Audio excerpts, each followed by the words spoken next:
right. Yes. Tuba tugusi ne show yaffe. That's the JB Muwonge Talk Show. Yes. Bintu bingi tugenda okwogerako. Bingi nnyo.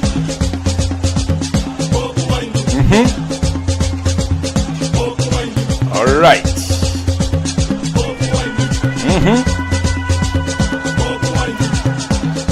Okay, akadode kankakomyawo nga bwentera obagamba wentandika okuba sola kola ki sisobola kulekeraawo naye nga you guys, thanks for tuning in. Of course my name is JB Muwonge, and of course today lunaku lwanjawulo mu kuba ffenna ndowooza tulindiridde Oscars. Of course it's sure win nze ngengirinya ebintu nga gyembiraba naye nga thanks for joining in, thanks for tuning in wherever you are watching from, wherever you are joining, whenever you are tuning in from. Of course essaawa zigenderedde mwebwe buno budde butera okugirako live era nga yenayina afisa wakadde nayitirako wano this time munkwebaza nnyo. Of course olunaku lubaddemu ebintu bingi naye interview eno president waffe gye yabadde ne Grammys. Mujjukire nti Grammys ze awards ezisingayo mu nsi yonna when it comes to the music industry. Ze awards nga wogamba nti Oscars, these awards ezisingayo mu nsi yonna when it comes to film. Now when it comes to the music industry, Grammys the awards zisingayo mu nsi yonna. So president waffe bamuggyeko interview era nga nungi nnyo era nga ngenda kusaba buli muntu abeere kwegamba sheno njagala ogisharinge fa and wide kuba badetailinze bulungi omulamwa gwaffe guno gwe tuliko. Ensonga yonna ne bagidiginga deeper. Kyolina okumanya ino platform epushinze message ekyukakyuka ndowooza kuba we imagine from the Oscars kati ate message etuse mu Grammys eno interview eno of course tugenda giyitamu yendeese mu show olwaleero wadde nti bingi bigenze maaso naye ng'eno yesinze okundeeta olunaku olwaleero. Kakati nga sinnaba kugenda mu interview eno kansooke nkutwale speed olunaku olwaleero twakedde mu maziga omu ku bakulembeze baffe yakubiddwa amasasi era nga ye chairperson wa Kunga, that is in Kabongo district, yakubiddwa amasasi n'afiirawo era nga up to now of course police egezaako kukivaamu ng'egamba simanyi abadde tulukana warrior naye nga badde bamutrailinga every now and then badde bamusindikira obubaka omutiisatiisa. So olunaku lwajjo we yadde ava okulaba omupiira bamukubye amasasi agamutiddewo, that is Lochoto Ambrose Machete.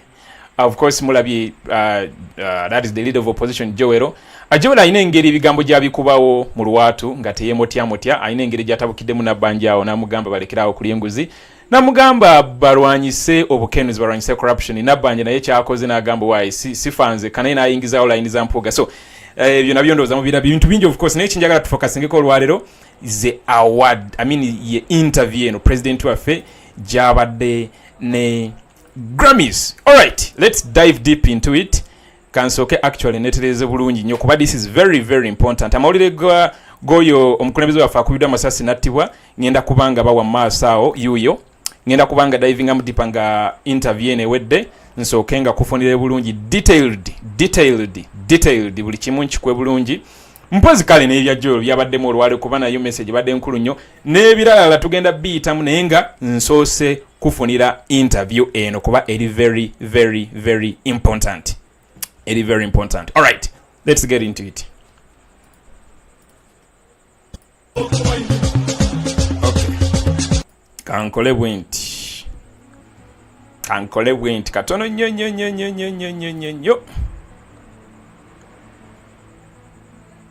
Yeah.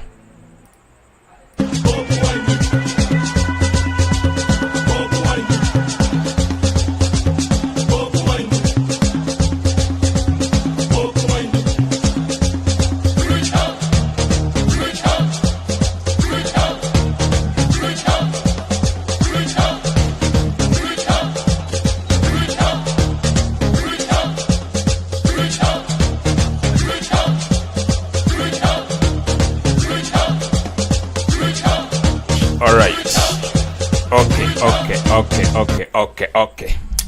Tugende ku interview eno badde nyina byentereza wano katono mbeere nga sigenda kutataganyizibwa kintu na kimu kyonna buli kimu nga kiri set nga kiri kiriya bulungi. Alright guys, interview eno ya makulu nnyo nkugambye delevinze deep into ensonga yaffe eno oba omulama gwaffe guno gwe tuliko nga basinziira ku president waffe Kyagulanyi Ssentamu Robert. Bino byonna babi ekifaananyi ekya story y'enkyukakyuka eno gye twagala okweta mu Uganda bagisiigidde ensi yonna nga beekulubeesa ku lugendo lwa president waffe Kyagulanyi Ssentamu Robert all the way from nga tannaba up to ku level gyatuuseeko. Alright, kakati ebadde egamba bweti egambye nti how of course bataddeko ekifaananyi kino mukyakijjukira bulungi during social media tax, during mobile money tax. This tax must go. Ekifaananyi kino Kampala Lukman yakikuba oyo photographer omukuba national platform. Era nga egamba nti how Afrobeat star Bobi Wine took on Uganda's dictatorship. How Afrobeat star Bobi Wine took on Uganda's dictatorship. Negamba nti artists are the new advocates of society. Nti ba artists, anyway, let me first go through it. Artists are the new advocates of society, says the artist who is the subject of the Oscar-nominated documentary Bobi Wine, the People's President. This platform that we have is a very powerful platform that can change the world. N'okubajjukiza Oscar zigenda tandika essaawa zigenda kubeera emu zigenda kubeera ssaawa 11 ez'okumakya. Yes, mubeereko mubeere nga muli set zigenda tandika ssaawa 11 obudde nno siweerabidde ngenda bubabulira mu maaso awo kandeme bakola kikandeme kubasumululira bintu bitannajja. Of course essanyu nina lingi nnyo ensonga lwaki I don't know, I'm just overjoyed today, you know. I don't know, maybe because president of agenda kwangula Oscars or maybe Grammys bamukozeko interview, I don't know. Nenga, that is it for today. Bobi Wine has been shot at, tortured, beaten and bombed in his quest to unseat Uganda's dictator Yoweri Museveni. But before he became the leader of the opposition in the East African nation of over 47 million people, he was the country's biggest musical icon.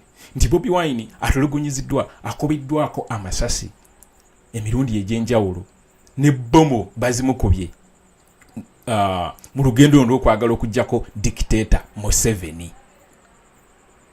But before he became the leader of the opposition in East African country, nga tannaba kufuuka opposition leader, of course yali omuyimbi asinga obunene mu Uganda. Born and raised in the Kamwokya slum in the capital city of Kampala, Robert Kyagulani began making music under the name Bobi Wine, that is in the 1990s, rising to fame for charismatic lyricism and a style that incorporated the influences from Afrobeats and dancehall. After an encounter with an unscrupulous policeman opened his eyes to Uganda's corruption, he decided to shift his music's focus. I decided to change my music from entertainment to edutainment. I started speaking for the ghetto people, Kyagulani tells Grammys.com. In the 2010s, Kyagulani took things even further by entering politics, winning a seat in Uganda's national parliament and opposing the efforts of authoritarian president and the former General Museveni. After the president successfully removed constitutional age restrictions to set himself up as president for life, Kyagulani decided to leverage his stardom and run for president to unseat Uganda's dictatorial leader and prevent him from winning any illegitimate 60th term. Nominated for Best Documentary at the 2024 Oscars, Bobi Wine, the People's President, shows Bobi and his national unity platform struggle against an increasingly violent backlash from the regime in the lead up to the 2021 election. The documentary was directed by Moses Bwayo and Christopher Sharp. Even before deciding to run, Kyagulani had been arrested and tortured by the regime. But things would get even worse as the campaign went on. Staffers were abducted by the military and police, which used COVID restrictions as a pretext to clamp down on dissent. Kyagulani sent his children out of the country for their safety. In one scene, he's dragged from his car while giving an interview to international journalists. In another, he and his staff barely survive a grenade explosion. After all this, it's a miracle Wine is still alive. In the 3 years since the election, in which Museveni declared victory after taking down the country's internet, Kyagulani says the film has been a lifeline and that the international attention it's received has held back the regime. Speaking to Grammy.com from Los Angeles, ahead of the Oscars, Kyagulani says he's adamant about what he will do when the regime eventually falls. When I become president, because I know someday I will, the first thing I will do in the first 100 days is to make sure I don't stay president. Mark that word. Mark that word. Mark that word. Njagala.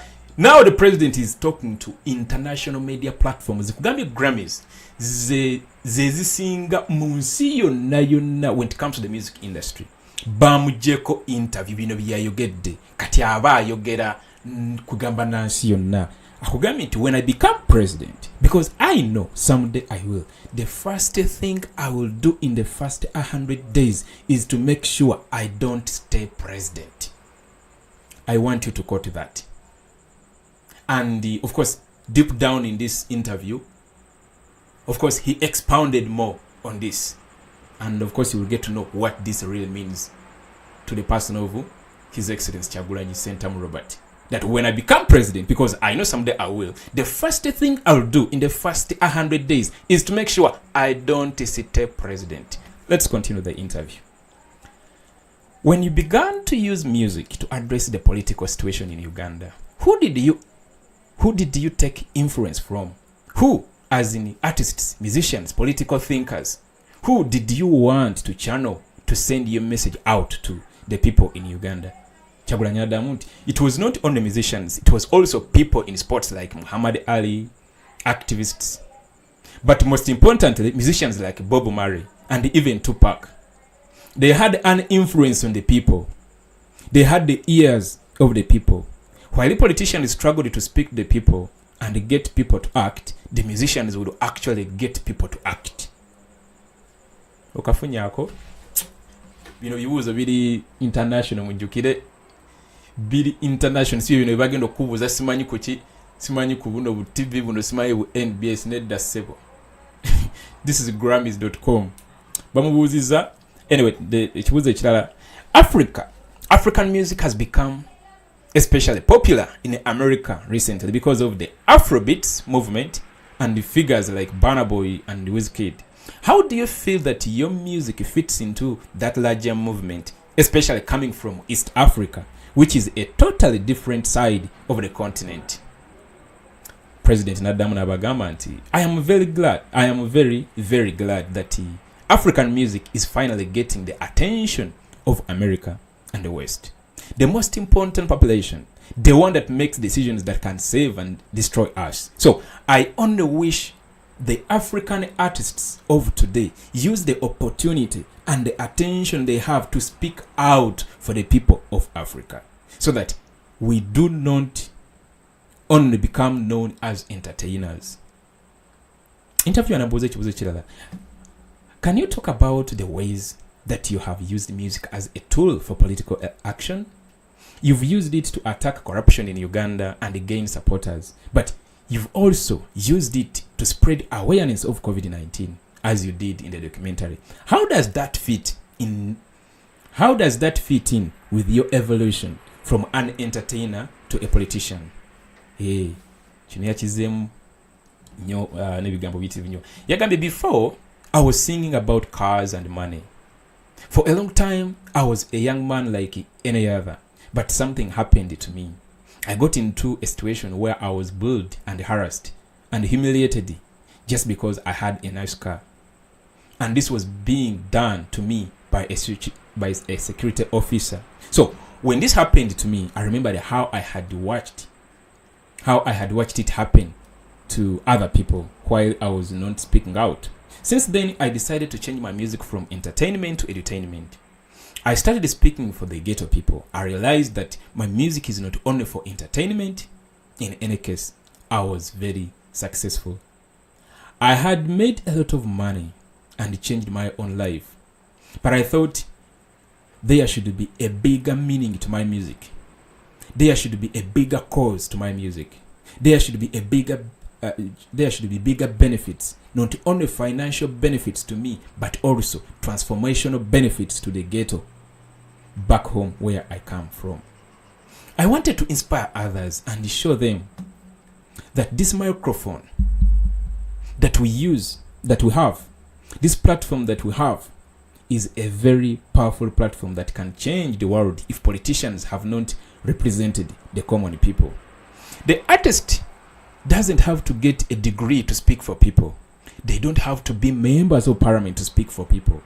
You'll find one artist can have a bigger following than a president or a minister.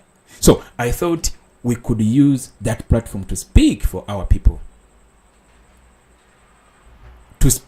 To speak about corruption, to speak about behavior change and transformation, but most importantly about freedom, especially in Uganda, where the president has been in power for almost 40 years. And he does that through arresting political opponents, killing activists, and jailing opponents. Nothing could speak for them more than the music. Let me hope you guys are following. Then, interview na damu nambuze chibuze chilala. I do want to ask you a little bit about the sound that you have pursued, because it contains elements of Afrobeats and hip hop, as well as dancehall, reggae, and calypso. Where do you take the deepest influence from? President Adamu Namugamba, I would say Afrobeat, because Afrobeat just means a beat from Africa. But even Afrobeat differs between West Africa, East Africa to North Africa, which has more of an Arab influence. So my music is more of a fused Afropop, but I also get a heavy influence from Jamaican music, from reggae and dancehall, especially the dancehall of the 90s, which is when I started singing. So it's a fusion. It's where Africa meets the Caribbean. Wow. Okay. Uganda is a very big country. It's a place of many different groups, ethnicities, and languages. How do you think music plays a part in crossing those divides and uniting people, especially for a political cause like you've pursued? Then the president responds, music is very powerful, especially in our generation. Bobi is 42 years old. Where it is hard to limit it, the media takes music across borders. There has always been music like mine that speaks for the people. Music like the great Fela Kuti from Nigeria, Phil Lutaya from Uganda, and many others. But now that we have new technology such as social media, musicians have played a great role. During the End SARS protest in Nigeria, to end police brutality, when the artists came out, the government listened to the people, and the sanity was restored. So music continues to play a big role in Uganda alone. Now, the artists are the new advocates of society, and it's good that they are usually grounded and people are more represented through the music. But I must also say that many artists, after discovering the power of music and how much it can influence society, have unfortunately decided to exchange it for money. Since the dictators recognized how powerful music is, now a huge amount of Ugandan taxpayer money is going to a group of artists whose job is to sing against the freedom of the people of Uganda, to campaign against any kind of change, and make sure that they paint a rosy picture for the regime. So can you know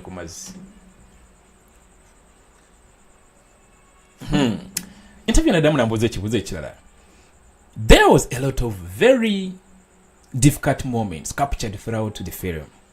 What was it like to have cameras following you when you were in dramatic or difficult situations with your family, for instance? President Nabagamba nti, well, of course, we did not give complete access to the camera.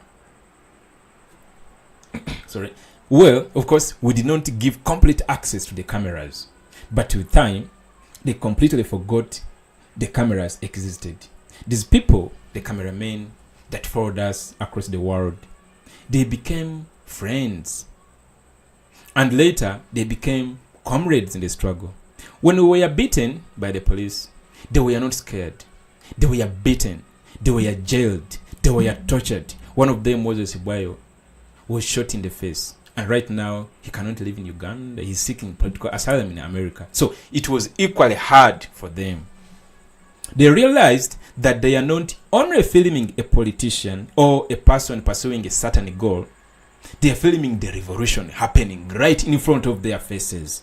Sometimes we kept teasing ourselves, saying that the revolution will be televised because there was always a camera around.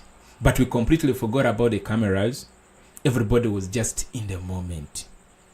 A lot has happened. A lot has happened since the end of the documentary, which ends as the 2021 election is wrapping up. Can you summarize what happened after? President Nabagamba, after the election, the cameras went away, but the action continued. It became even more vicious. At the time, the camera was our only security. We probably all would have been killed. But whenever the police and the army saw a camera, they tended to restrain themselves, especially because most of the footage ended up on social media. After the election, the cameras went down. The international attention shifted somewhere else, somewhere more important and active. But the aggression back in Uganda continued. Abductions continued. Many of my friends are missing. 3 of them were abducted only 3 days ago.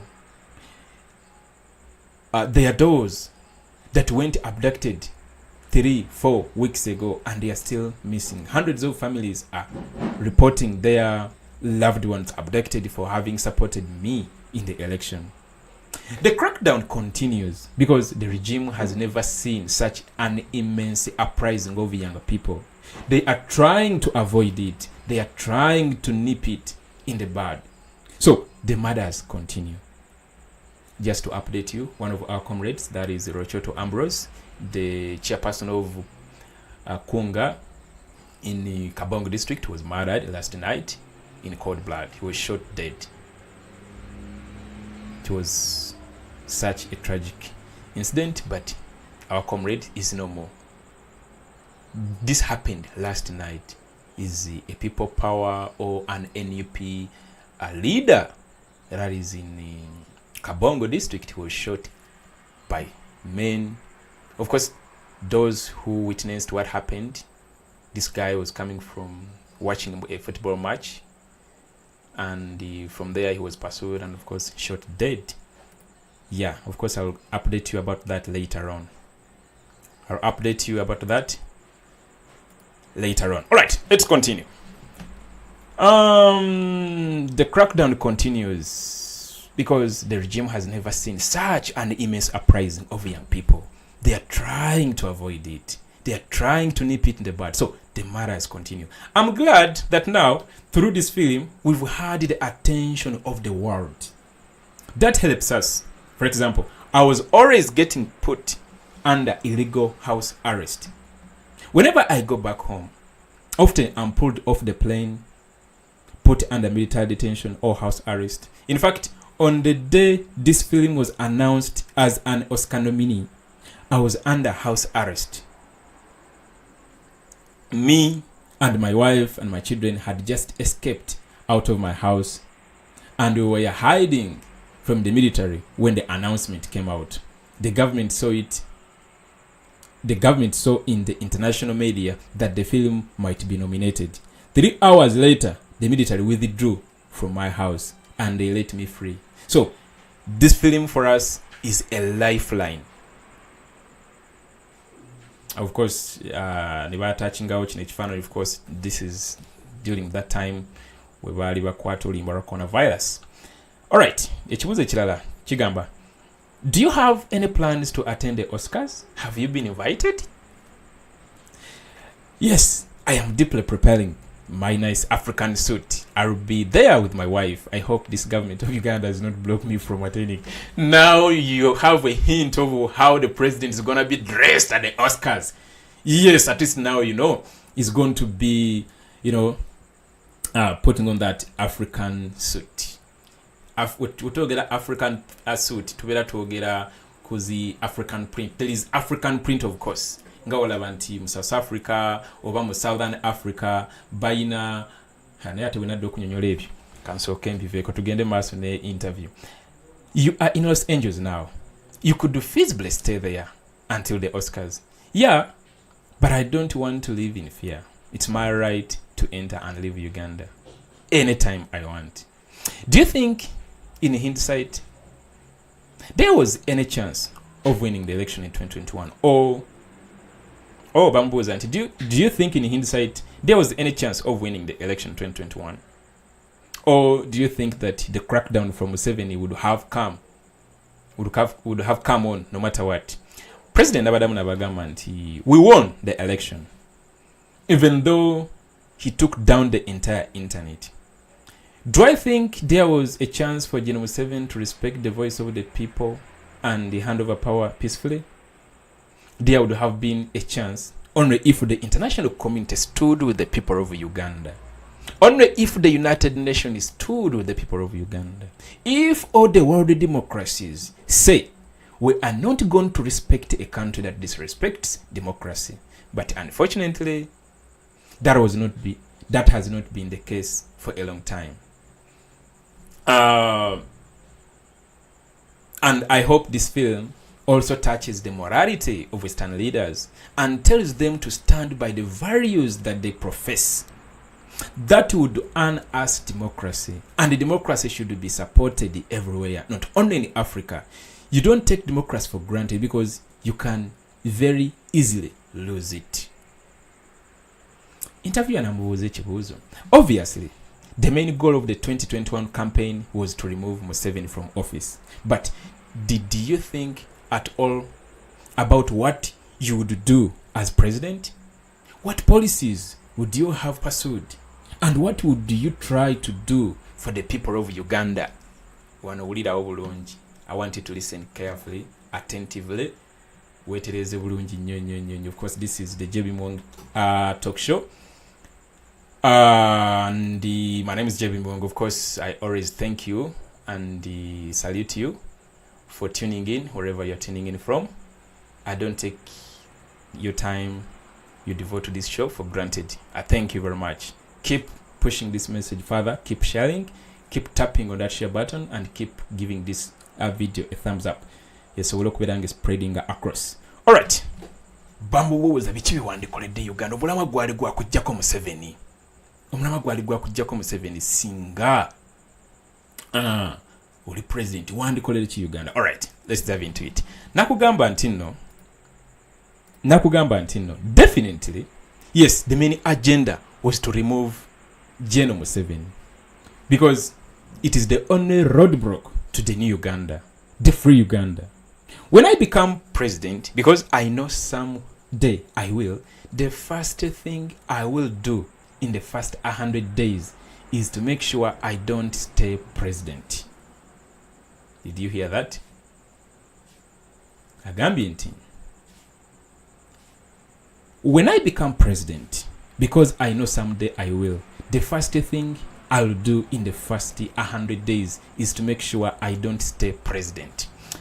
This guy ajja kuba muntu wanjawulo from Jwalabanga ebibuuzo bino lumu taagala bidda mu media za Uganda mbu ogenda kufuga ebisanja bisatu bina ogenda kufuga ebisanja bimeka. Tatera kuddamu answers zino kati Grammys.com bwe mubuuza bwati babazeemu. When I become president, because I know someday I will, the first thing I'll do in the first 100 days is to make sure I don't stay president. Nayongera nagamba, we want to reduce the power of the president to damage the country. And we will put that power in the institutions, re-empower the parliament and the judiciary so that they are not in the pockets of one person. And of course, we will try to attack corruption because corruption is the biggest problem. And divert our resources to schools and health care. In Uganda, we lose 200 children and 20 women giving birth every day, according to statistics from the Ministry of Health. 300 children are projected to die every day under the age of 5 in Uganda. The health care is so terrible that the ministers and the political elite get their medical attention in America, in Europe. No politicians in Uganda or political elites get their medical attention from Uganda because the hospitals are messed up. So we want to fix the hospitals and also fix the schools and fix the roads. We want to make sure we have the rule of law and respect human rights.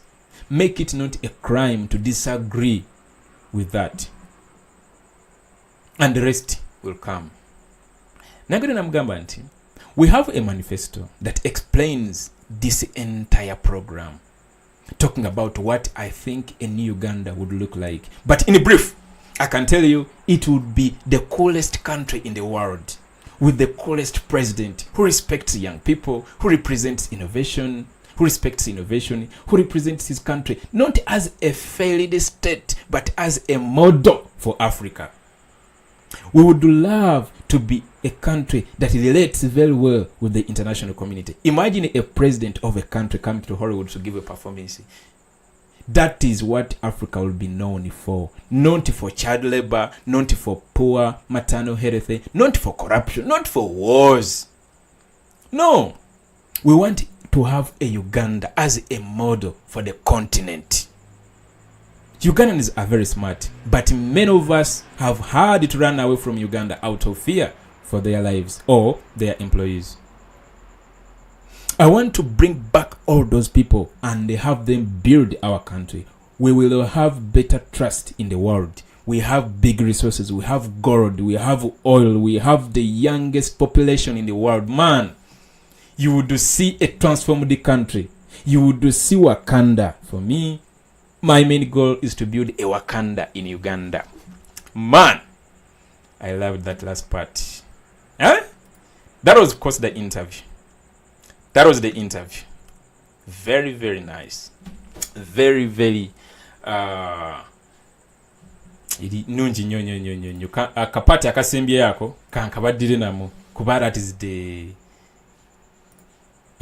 akugambye badde ombuuzo of course kicho ogenda okolera Uganda.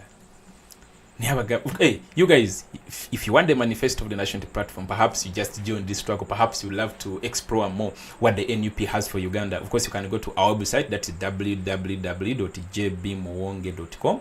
On the first page or the home page of that website, you are going to find an option to download the NUP manifesto. The moment you click in it, boom, it will instantly download. Of course, if you have an automatic downloader installed in your app on your device. But if, of course, you don't have one, of course, it will automatically open for you to read and also give you an option to download. Agreement, we have a manifesto that explains this entire program, talking about what I think a new Uganda would look like.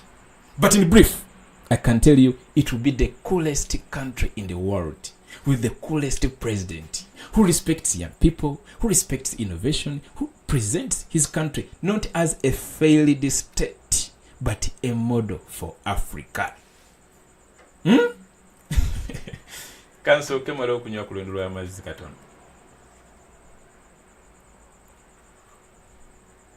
Yeah. A model for Africa. We would love to be a country that relates very well with the international community. Imagine a president of a country. Just imagine a president of a country coming to Hollywood to give a performance. That is what Africa will be known for. Not for child labor, not for poor maternal health, not for corruption, not for wars. No, we want to have Uganda as a model for the continent. Ugandans are very smart, but many of us have had to run away from Uganda out of fear for their lives or their employees. I want to bring back all those people and have them build our country. We will have better trust in the world. We have big resources. We have gold. We have oil. We have the youngest population in the world. Man, you would see a transformed country. You would see Wakanda. For me, my main goal is to build Wakanda in Uganda. Of course, that was the interview our president Kyagulani Sentamu Robert had with Grammys. That is the interview. Bade sinza kola kintu kirala kyonna nga sina kubayitira mu interview eyo kuba of course platforms nazo ziwandise about our president. Naye eno zona zenda bi interviews yabadde ne banamulira benjawulo ene nsanyudde nnyo kwa first of all badde ya Grammys. I think about Grammys is one of the most prestigious awards in the music industry worldwide. The awards oba ye recognition esingayo okubeera ey'amaanyi mu nsi yonna when it comes to the music industry. Of course, ensonga lwaki by interviewing president waffe, of course kuba first of all is an artist, and the Grammys relatinga na byakuyimba. So being a person who transformed from a musician into now a politician, you know, babadde balina okubeera nga nayo alabikirayo side eyo era nga just a few hours to the Oscars. Njagala mubeereko bulungi nnyo, njagala mubeereko ensonga zino nga muzigobeera bulungi paka president waffe bwebagenda okubeera nga bamukwasa award eyo. Nze kyensuubira kyokka kubeera nga bamukwasa award eyo. That was the interview.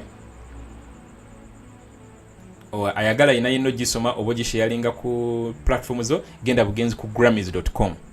Kugambe genda bugenzi ku grammys.com.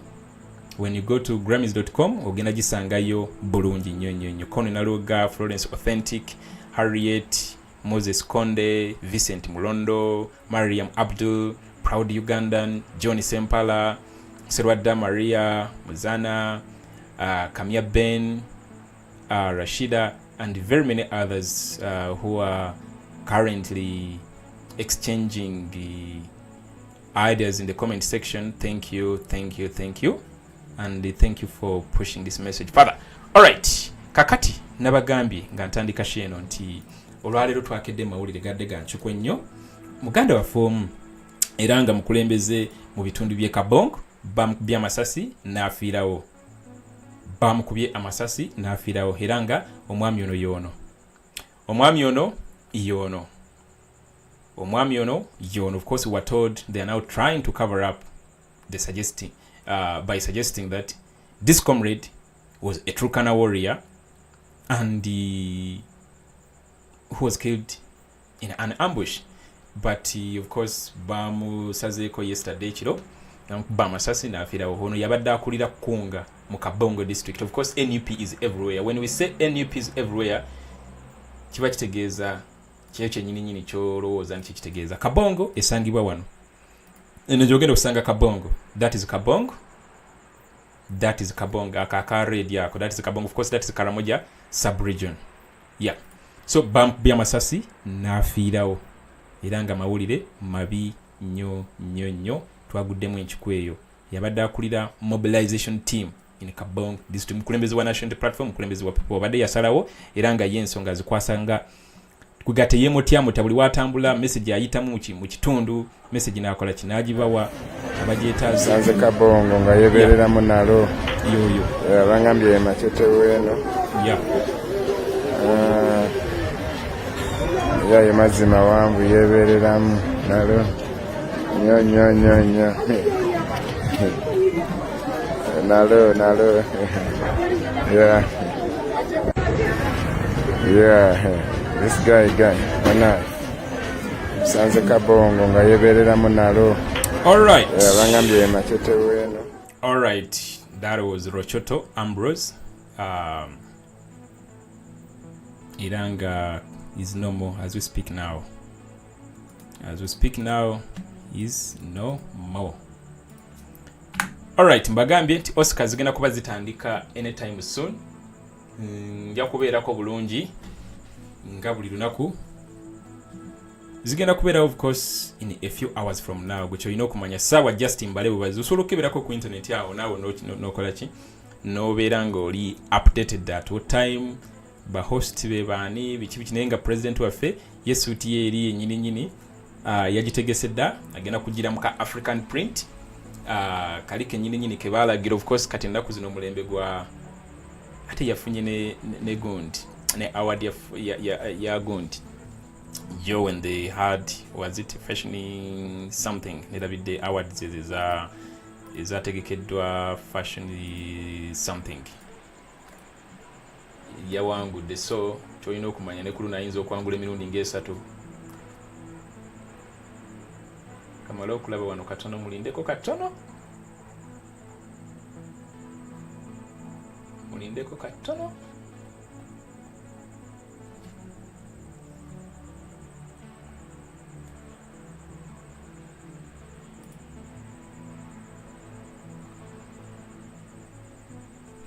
Alright, sigenda kubeera nga nteekawo information endala ennyo. I believe olwaleero era nnyinza okukoma wano kujjako nga waliwo omuntu ayina kyabuuza tulinde bulinzi Oscars. Ngenda kujja nga mbawa update za Oscars. Ngenda kubeera nga mbawa updates ezo. Tugenda kubeerawo wano nga updates ezo nzibawa bulungi. Naye nga ekyandeese olwaleero ndowooza nkimaze bulungi. Interview mugiwulidde bulungi. Yeyo gyabadde ne Grammys kugambye ze awards ezisinga mu nsi yonna when it comes to music worldwide. Ayagala ogisoma gambye genda bugenzi ku www.grammy.com not Grammys grammy.com yeah you know one ngabo okiraba waggulu awo yeah ngabo okiraba waggulu awo actually is article number 2 to the read list. Wagenda ku read list ya Grammys, you know one ngabo ogiraba wano is article number 2. You know how Afrobeats star Bobi Wine took on Uganda's dictatorship. Alright, kakati ngamaliriza. There is a revolution going on. The revolution is on. Which you know kumanya. The revolution is on. And when I talk about the revolution, I'm now referring in all aspects of life. But of course, in this context, I mean social, economic, and political. Eranga abakulembeze n'abagambijjo abakulembeze abakozesa obi office ne bagambibwako ne wavaayo omulala n'amuwolereza mumuteeke ku list. Tuli mu times nga ze twalimu mutogikwatako. Tuli mu times nga ze twali mutubonga naawe. Tuli mu kaseera ako. Kati naina avaayo n'awolereza omuntu gwe bagambyeko kozesa obubi office. For example, in this context kati ng'ekibiina kyaffe kyavuddeyo ne kigamba ku Weekitiibwa Mpuuga resigning stepping it down because yegabira emiliyoni 15,000 nga tebayise mu mateeka era nga buli kimu bakikoze gadibengali kuba office jalimu eyeya office ya gundi ya parliamentary commission yeyo akakiiko akatwala parliament era akaddukanya parliament aka responsible ku mirimu gya parliament. Akakiiko ako of course kalimu ba members 10 kaba kalina okubeera mu that is Nabanja, lead of government business. Kaba kalina okubeera mu speaker, that is Anita Among. Kaba kalina okubeera mu deputy speaker, that is Tayebwa. Of course minister of finance ono nga yali presenting a president. Kaba kalina okubeera mu ba commissioner abalala bana ne clerk wa parliament.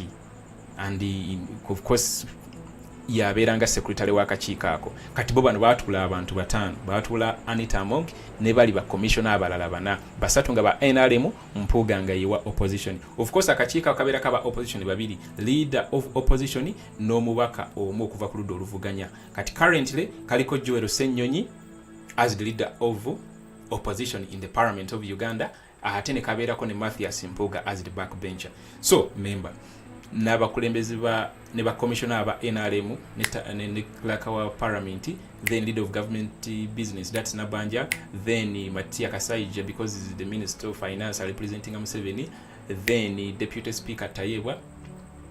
Kati bo baatuula just batane begabira sente zino bamenya amateeka mannyo kati olwamugambyeko ne bayagala okujja oluzungu lungi nnyo okubuzaabuza abantu naye kyengezaako kugamba ina avaayo n'awolereza ebintu bino mumuteeke mu notebook mumuteeke ku list manya nti otagenda kubeera mwesigwa kiba kitegeeza naye tunamukwasa office. Actually currently I even question the integrity and the trust of the person of Segona kuba wavaayo n'awolereza ekintu kino ng'ate yakwasaganya kusasi. Then what do you expect? What are your expectations of a person holding office nge yakosase okubeera nga afeelinga bulungi nnyo emirimu gye nga on this side awolereza abakozesa obi office? Tubirowoozeemu bulungi nnyo naye nga bwe nkugambye tuli mu budde buno. This is a revolution. Waliwo charge nakola recently ne wabeerako omwami mukulu n'akommenti nga nagamba gibirekerawo tuyisaamu amaaso si buli muntu mukulu mbu nawagira mpuuga. I'm sorry for that. Waliwo muntu gwe kyanyiza and I'm here to send my apologies. Yali mwami mukulu n'agamba gibirekerawo tuyisaamu amaaso si buli muntu mukulu nti nawagira mpuuga. Kuba nagenda ne ngamba nti otunuuliramu abantu basinga okuwolereza mpuuga basajja bakulu nga bagezaako okuvumirira ekikolwa kyakoze baana bato. Kati ye na commenting n'agamba nti ndekerawo bayisaamu amaaso because si buli muntu mukulu nti wagira mpuuga. So yes, waliwo abantu abakulu abalaba ensonga nga bwe zirina okulabibwa era abo bennyini be balina otugaidinga mu nsonga ezimu oba endala be tulina okwekwasizaako oba okwebuuzaako. Naye bano basajja bakulu abeebuziza amagezi be nali ndifaalingako. Alright. Waliwo ampaddeyo stiika. That is Thomas Kajezi, my uncle. Thank you very much. Singa n'omulala n'abalala bakola nga bw'okoze. Tandivudde wano nga ndi musanyufu nnyo naye tewakola nga bw'okola. Singa n'abalala bayiwawo yeah, kiba kijja kukola ki. Alright, bana muyina any other question before I wind up today's show? Omubanga muyina ekibuuzo kyonna sigenda kusobola kutama simu. Yeah, nandibadde ntama simu. Naye sina gundi sinaba kubeera set to do that.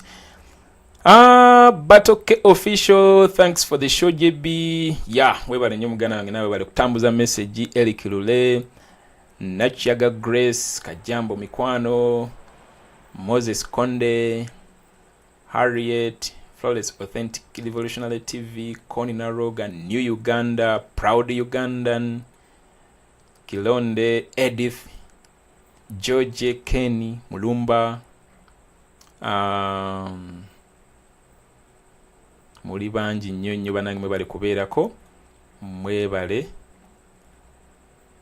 na kutambuza message, mwebale na kwagala nkyukakyuka. I always say nti engeri wano gy'obeera nti togenda sangawo bya mipiira, togenda sangawo bya comedy, togenda sangawo kinenga kyomanyi bulungi, togenda ku platform ya JB Muwonge ogenda sangako message ya nkyukakyuka. Naye ate n'office obudde buno ojja kinzizaamu amaanyi era nkisanyukira nnyo. Mwebale nnyo kuba abavuka abalala babeereeyo mu ebyo ebintu. Naye tubakubirize bettanire message eno ey'enkyukakyuka kuba this is our responsibility. Tewali muntu n'omwe agenda kuva wabweru wa Uganda, tewali n'omwe agenda kuva anywhere ajja tulwanireko luno olutalo. Ffe tuyina oddwerwanira kati nga we tutandise okutooki ojjikuba mu basajja bakulu bano be twali tutadde at the forefront mu bifo ebimu naye nga tugenza okizuula baali bazanya kaadi zaabwe bo bali comfortable in the positions they were holding simply because they reap from those positions. Yeah, tugende mu maaso nga tulemezaamu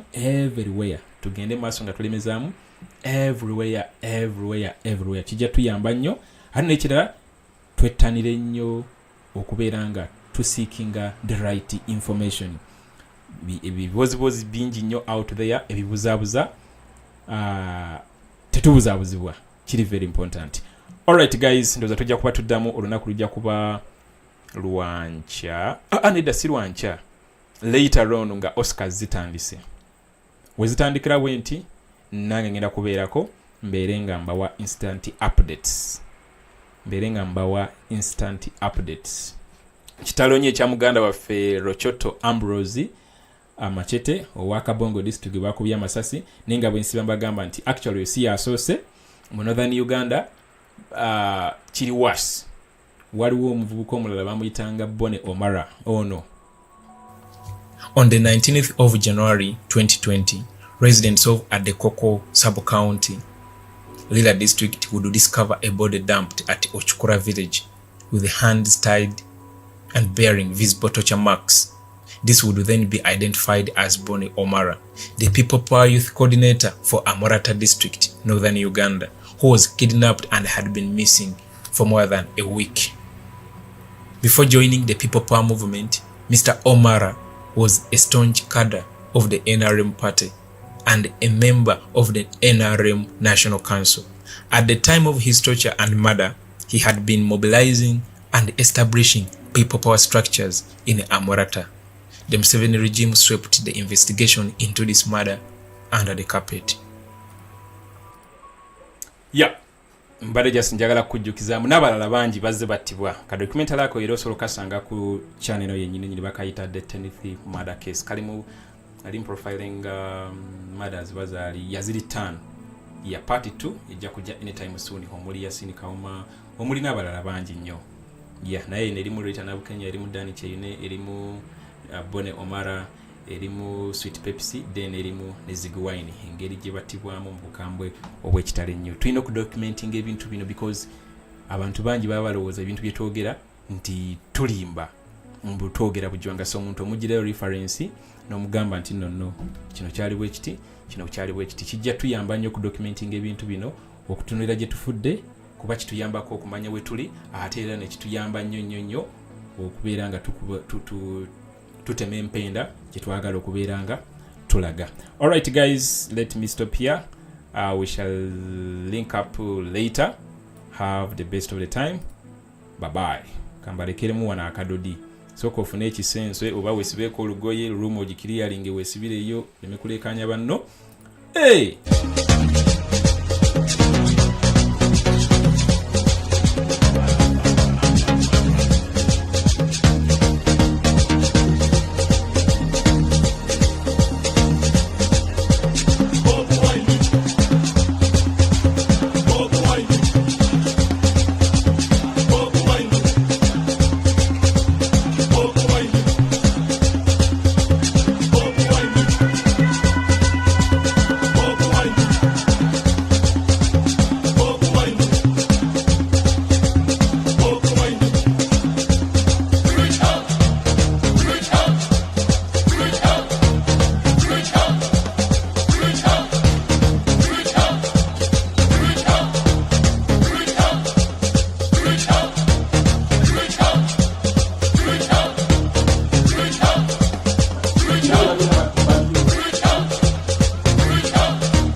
musuubiza tibonawula pulezidenti ennyanja yammwe egenda kuddamu efuuka ennyanja yammwe.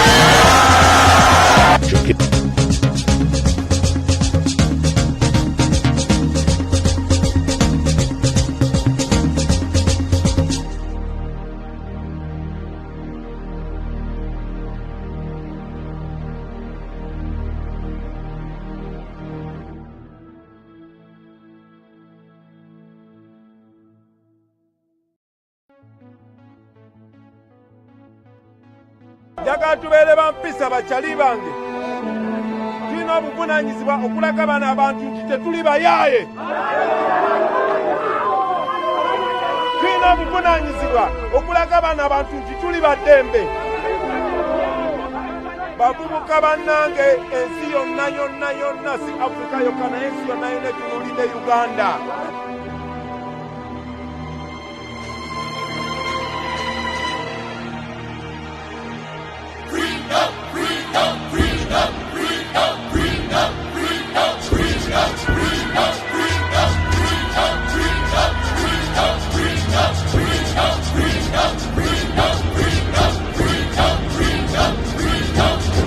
Tibonawula pulezidenti ennyanja yammwe egenda kuddamu efuuka ennyanja yammwe.